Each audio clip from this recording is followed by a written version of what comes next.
Kemudian dari Pak Bupati Pringsewu, terima kasih kehadiran Pak Bupati, mudah-mudahan nanti memberikan satu terobosan inovasi. Apa yang sudah terjadi dengan Pringsewu? Apa pelajaran berharga yang bisa di-share untuk kita semua, Pak? Itu menjadi penting bagi kita. Nah, Yosef, yang menarik ada beberapa yang beliau tekankan, yaitu KDM itu harus diisi orang-orang yang punya integritas. Karena apa? Karena dia berisikonya menimbulkan trust. Kenapa trust? Karena sampai hari ini bicara koperasi, trust masyarakat itu menurun. Sehingga muncullah koperasi Desa Merah Putih. Itu menjadi penting bagi kita. Sehingga faktor-faktor kejujuran, keadilan, tanggung jawab, transparansi adalah meningkatkan kesejahteraan masyarakat desa. Baik, untuk sesi selanjutnya saya berikan kesempatan kepada Bapak Bupati Pringsewu. Iya. Apa yang ide gagasan Kabupaten Pringsewu yang bisa di-share ke kami? Silakan Pak Bupati. Ya, Bismillahirrahmanirrahim. Assalamualaikum warahmatullahi wabarakatuh. Selamat pagi, salam kebajikan. Saya ingin memperkenalkan salam khas Lampung, Pak. Tabi pun itu kayak kula nuwun, monggo gitu kurang lebih, Pak. Jawabnya ya pun. Yang saya hormati Staf Sus Menteri Bidang Pemerintahan dan Desa, Pak Brigjen Pol Hairudin Hasibuan, Kepala BKSDN Kemendagri, Dr. Yusharto Hunto Yungo tadi yang sudah membuka, Staf Tenaga Ahli Pengajar Bidang Ideologi Lemhanas, Pak Yosep Robert Giri, rupanya tadi nguping ya Pak, bicara. Lambung, Pak Asisten Deputi Digitalisasi Kementerian Koperasi Pak Riza Asmi, Sekretaris Deputi Bidang Usaha Menengah Kementerian UMKM Pak Fitri Rinaldi, dan Analis Keuangan Pusat dan Daerah Pak Sastro Dirjo, Kepala Pusat Strategi Kebijakan Wilayah dan Pelayanan Publik Pak Fahrul Falah, dan para narasumber Bang Faizal Ramli. Terima kasih Bang, udah tadi diskusinya menarik, dan peserta forum diskusi aktual yang kami hormati. Alhamdulillah, puji syukur, tidak lupa kita senantiasa memanjatkan kehadirat Allah Subhanahu wa taala, Tuhan Yang Maha Esa, karena kita masih diberikan kesehatan sehingga bisa hadir di sini. Yang kedua, saya mengucapkan terima kasih karena sudah diundang dalam forum yang menarik ini terkait dengan transformasi ekonomi. Kami mempunyai inovasi Pak terkait dengan pemaparan yang ingin saya sampaikan, yaitu tentang transformasi ekonomi inklusif melalui industriasi MOCAF. MOCAF ini Modified Cassava Flour, berbasis klaster di Kabupaten Pringsewu. Kami mempunyai tagline yaitu dari singkong lokal untuk kesejahteraan petani Indonesia. Nah, ini menarik Bapak dan Ibu semua. Sebelum saya masuk ke substansi, saya ingin menegaskan bahwa apa yang Pringsewu lakukan bukan kebijakan berdiri sendiri. Ini adalah selaras dengan cita Bapak Presiden Indonesia, yaitu tentang hilirisasi, peningkatan nilai tambah, dan juga sejalan dengan RPJMD Provinsi Lampung, bahwa Provinsi Lampung menetapkan hilirisasi untuk 3 komunitas unggulan di Lampung, yaitu yang pertama adalah ubi kayu, jagung, dan singkong, yang sementara ini produk-produk itu masih terjual dalam bentuk mentah Pak. Tidak ada hilirisasi dari ketiga produk itu yang merupakan produk utama yang ada di Provinsi Lampung. Dan ini juga sejalan dengan visi misi kami, yaitu untuk menjadikan visi Pringsewu makmur, yaitu relevan dengan peningkatan pertumbuhan ekonomi, dan ini berbasis keunggulan daerah. Bapak Ibu yang saya hormati, industrialisasi MOCAF itu adalah wujud konkret dari 3 keselarasan tadi. Jadi tidak berdiri sendiri, namun sesuai dengan arahan dan cita-cita Bapak Presiden dan RPJMD Provinsi Lampung. Nah, mengapa MOCAF dan mengapa sekarang? Nah, ini penting Bapak dan Ibu semua, bahwa kita menghadapi ancaman nasional, yaitu anomali iklim, El Nino, krisis geopolitik ya. Nah, ini seperti tadi Pak Yosep Giri sampaikan tentang ketahanan pangan, bahwa kita itu impor 100% gandum Pak. Ada 12 juta ton impor gandum yang ada di Indonesia. Bayangkan kalau ada gejolak, terjadi gejolak di situ, kan tersiksa orang-orang yang suka gorengan, dan itu sederhana sekali sebenarnya. Tapi itu kalau gorengan, martabak di kampung tidak ada, itu menyiksa sekali. Dan ketergantungan impor gandum itu 12,15 juta ton itu senilai 64,7 triliun atau 3,65 miliar US dollar. Dan ada tragedi lokal di Lampung, Pak. Di awal-awal Pak Gubernur menjabat, itu harga singkong anjlok, Pak. Harga singkong menyentuh di angka Rp500 di tingkat petani. Karena apa? Karena hilirisasi singkong itu 85% untuk tepung tapioka. Jadi tidak ada hilirisasi lain yang ada di singkong di Provinsi Lampung kecuali untuk tepung tapioka. Dan tatkala tepung tapioka itu anjlok harganya di dunia, maka berpengaruh pada tingkat petani. Nah, ini masalah. Yang kedua adalah masalah di Lampung itu sekaligus potensi, ini 7,9 juta ton per tahun. Ini belum ditingkatkan melalui Bang Faisal itu. Itu dengan asumsi produksi 20 ton, Bang. Bayangkan kalau ditingkatkan 50 ton saja, itu akan terjadi produksi 20 juta ton per tahun. Itu adalah tragedi yang ada di Lampung saat ini. Next. Bapak Ibu yang saya hormati,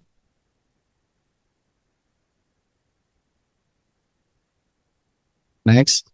Nah, ini regulasi terkait KDMP. Kami tadi sudah disampaikan regulasi di tingkat pusat dan regulasi di tingkat provinsi, yaitu terkait dengan Desaku Maju Sakai Sambayan. Di Provinsi Lampung ada program Desaku Maju Sakai Sambayan untuk hilirisasi 3 komoditi, Pak. Dan alhamdulillah Kabupaten Pringsewu mendapatkan pilot project di tahun ini 6 desa untuk hilirisasi singkong. Dan Provinsi Lampung menetapkan untuk Desaku Maju ini 3 komoditi seperti tadi yang saya bilang, yaitu untuk padi, singkong, dan jagung. Dan Kabupaten Pringsewu memilih untuk hilirisasi ubi kayu ataupun singkong dengan 6 desa percontohan. Dan di Kabupaten Pringsewu sudah menetapkan surat keputusan Bupati untuk produk unggulan daerah Kabupaten Pringsewu tahun 2028, yaitu tentang singkong di salah satu kecamatan. Jadi ada 13 desa yang ada di kecamatan tersebut yang berbatasan langsung dengan sumber singkong di kabupaten sebelah, yaitu Lampung Tengah. Kami tetapkan sebagai kabupaten khusus untuk singkong. Next. Nah, ini peran Pringsewu dalam hilirisasi singkong. Pringsewu sebenarnya tidak begitu banyak untuk menghasilkan singkong, tapi kabupaten sebelah itu jutaan ton, Pak. Kabupaten Lampung Tengah yang berbatasan dengan kami itu produksinya di situ datanya kecil banget tulisannya. Lampung Tengah itu 3,2 juta ton per tahun. Lampung Timur 1,1 juta ton, Sawaran 47 ton, 47.000 ton, dan daerah-daerah lainnya. Dan si Pringsewu sendiri itu sedikit, Pak, 1.400-an ton per tahun. Tapi kabupaten sebelah itu sangat banyak. Oleh karena itu, yang ketiga, alasan yang ketiga adalah kita mempunyai SDM yang unggul.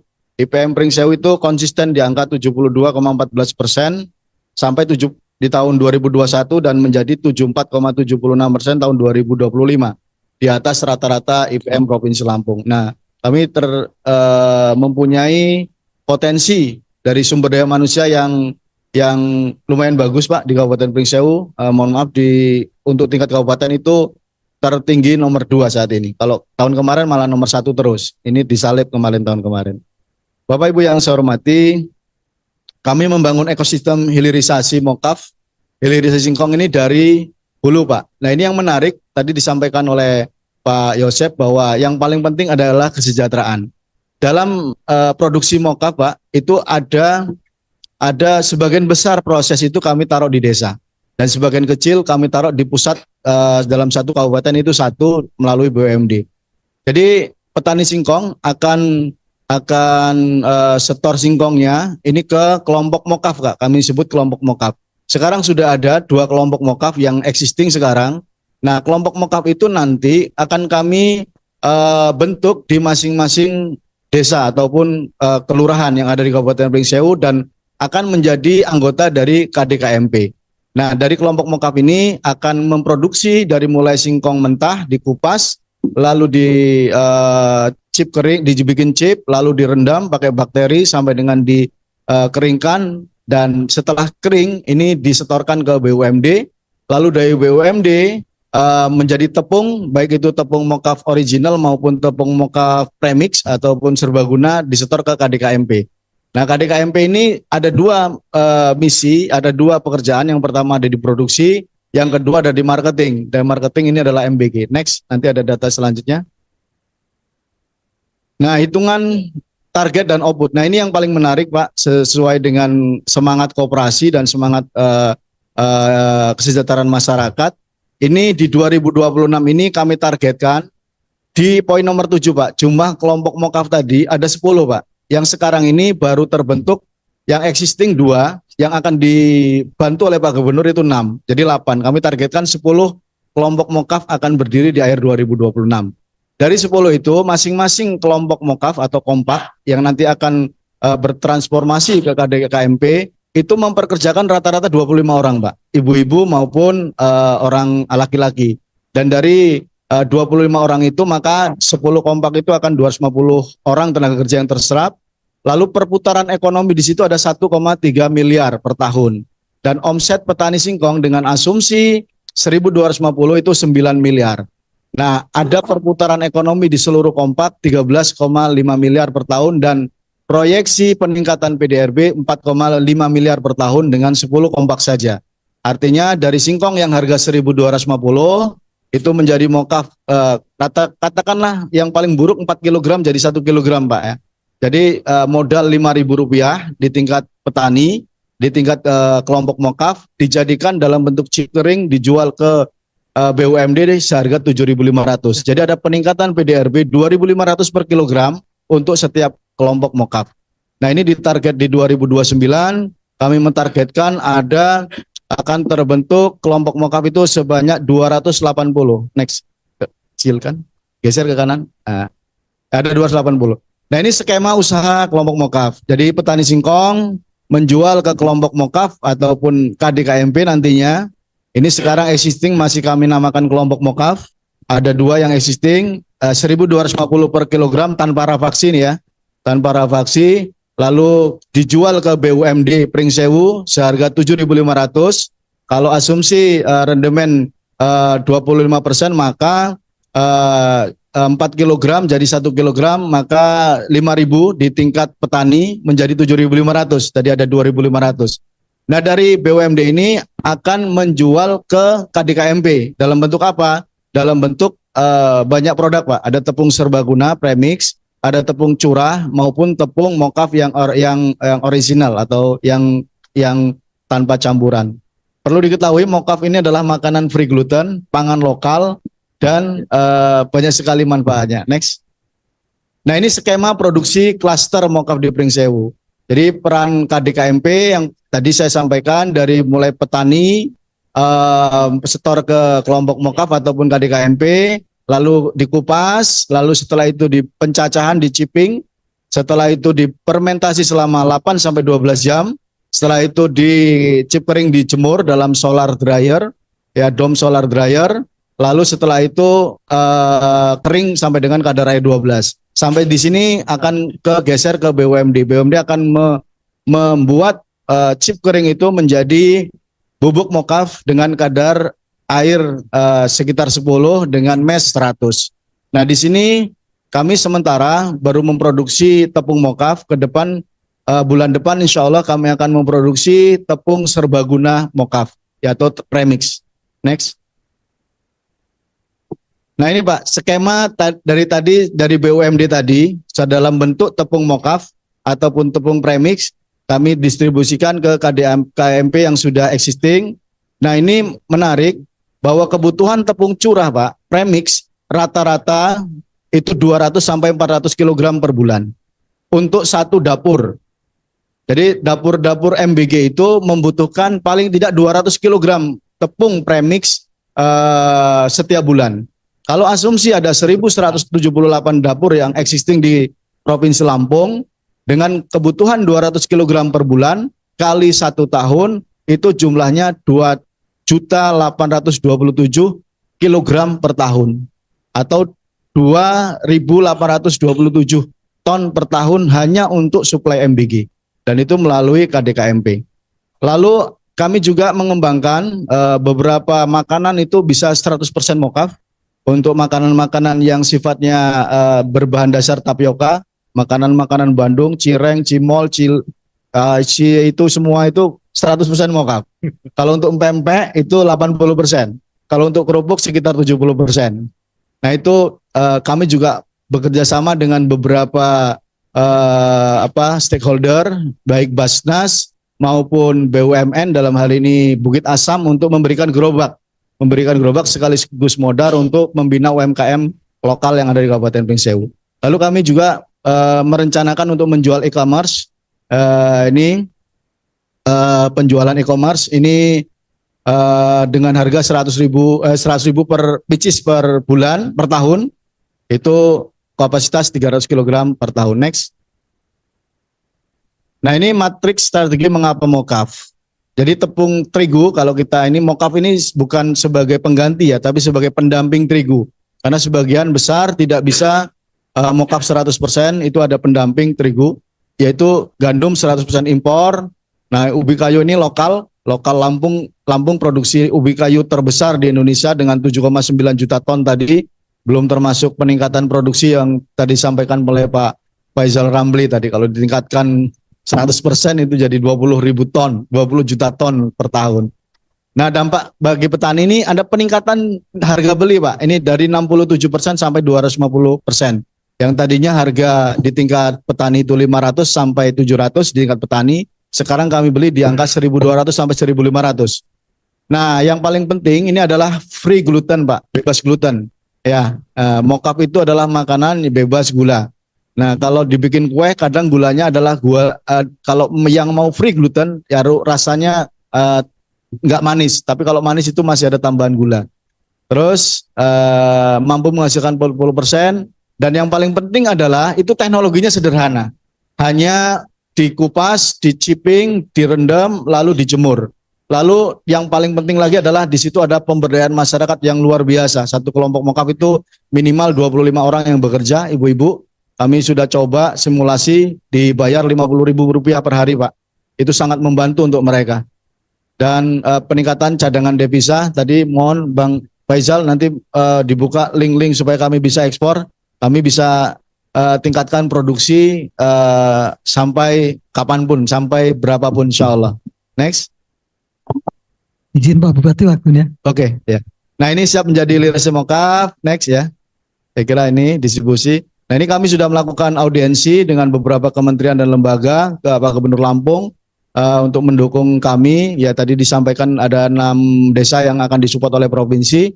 Lalu ke Bappenas, lalu ke Kementan juga kami sudah sampaikan, dan target kami di akhir 2026 ini akan ekspor mokaf. Dan Pak Menteri Pertanian berjanji akan hadir kalau ekspor ke kami. Lalu kami juga bekerjasama dengan perguruan tinggi Pak, ada itu waktu masih Pak Prof. Satria masih sebagai rektor, belum sebagai kepala BRIN pada saat itu. Kami sudah menandatangani kerjasama untuk menempatkan mahasiswa-mahasiswa teknologi hasil pertanian ke Kabupaten Pringsewu, juga dengan Universitas Lampung dengan Bu Rektor, dan Polinela Politeknik Negeri Lampung, dan juga Universitas Aisyah Pringsewu. Next. Nah ini kami juga memperoleh penghargaan Kabupaten pangan aman untuk level 5, sangat baik. Next.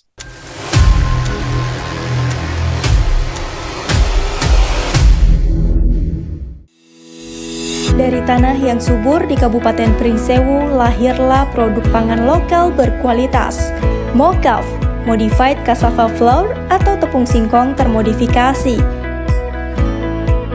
Prosesnya dimulai dari pemilihan singkong terbaik hasil panen petani lokal.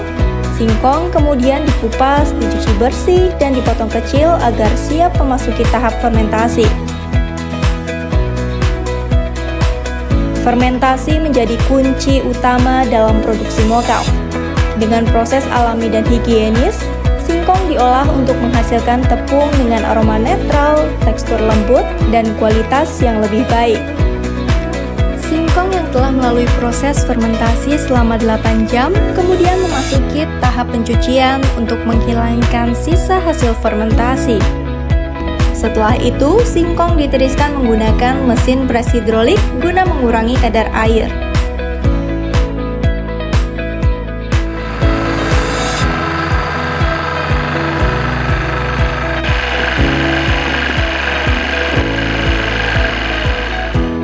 Selanjutnya, singkong masuk ke tahap pengeringan agar mudah digiling dan menghasilkan tepung berkualitas.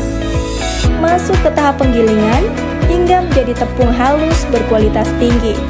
Melalui inovasi pangan lokal ini, Pringsewu mendorong pemberdayaan petani, penguatan UMKM, serta kemandirian pangan daerah. Mokaf Pringsewu dari singkong lokal untuk pasar nasional.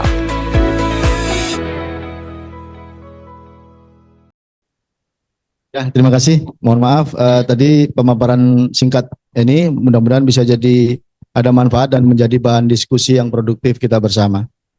Jika ada sumur di ladang, cakepnya dong.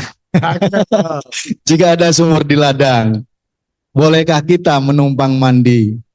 Jika ada singkong di lahan, KDKMP kita siap olah untuk pangan negeri.